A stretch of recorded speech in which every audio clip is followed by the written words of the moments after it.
Our work is really focused on making better vaccines for infectious diseases. And we do this by trying to first understand how our immune responses respond to different pathogens and learning which parts of our immune response are really the important parts to remove or delete or kill the pathogens. And with that information, we can then think about designing vaccines that will target those types of immune responses. Vaccines have been one of the most successful medical interventions to date, and here at the Malaghan Institute we're really harnessing that power of vaccination to design new vaccines that better target at-risk populations, such as older people who are in need of more protective vaccines. So the infectious disease research that we do here at the Malaghan is focused across a number of different sectors. The area that I work on is infectious disease of the lung, and of course we're all very well aware of what infectious disease of the lung can look like, particularly in terms of viruses like influenza and COVID-19. But we're also really interested in fungal infections, and this can happen particularly if somebody has a weakened immune system, if you've got cancer patients, or you're on medications like steroids. Can make people really susceptible to fungal infections within the lungs.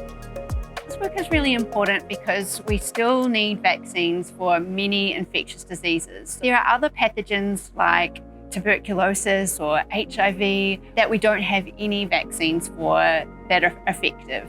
But one that is really dear to us is the influenza virus.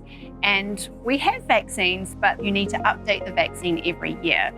And we think that we could make a vaccine that could last a lot longer and you don't need to update. And I guess this is really important with influenza because this particular virus is known to cause pandemics.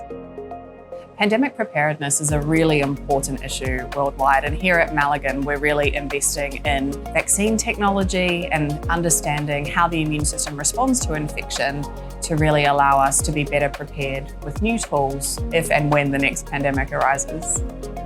During the COVID pandemic, we realised that we were not in a position to make a vaccine in country. The Malaghan really got behind building capability around making vaccines, right from designing the vaccine, testing the vaccine, making it in New Zealand, and then also running a clinical trial.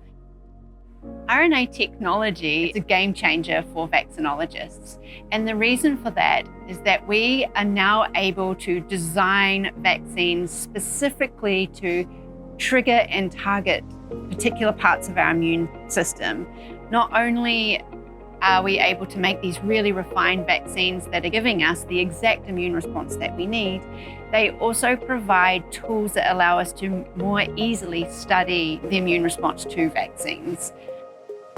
I think one of the most exciting areas for discovery in the next few years is the use of RNA technology to speed up the pace of research. The beauty of this technology is that if you can imagine it, you can do it. And that really allows us to test new hypotheses quickly and make new breakthroughs quickly. Philanthropy is really core to what we do here at the Malaghan, and it's amazing to work in an institute that has the support of so many ordinary New Zealanders who believe in the power of research and understand that it's really our future for a healthier Aotearoa.